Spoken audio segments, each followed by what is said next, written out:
కావాలండి. హాయ్ పిల్లలు, పిల్లలు మీరందరూ బాగున్నారా?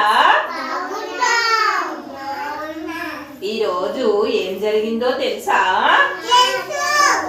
ఏం జరిగిందంటే ఈరోజు మా ఫ్రెండ్కు దగ్గులేసింది. దగ్గులేస్తే వాడు చేతులు అడ్డు పెట్టుకోకుండా ఇంకా జేబు రుమాలు కూడా వాడకుండా అలాగే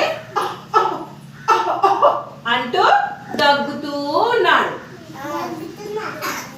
ఇంకా మధ్య మధ్యలో హచ్ హచ్ అంటూ తుమ్ముతూ ఉన్నాడు.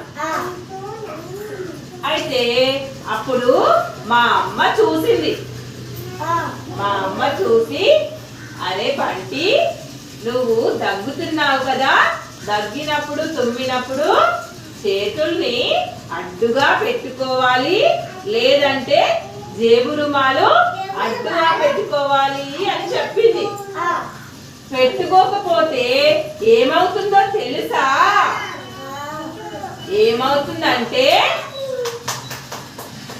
మన నోట్లో ఉన్న తుంపర్లు ఉంటాయి కదా, తుంపర్లు అందరి మీద పక్క వాళ్ళ మీద పడతాయి.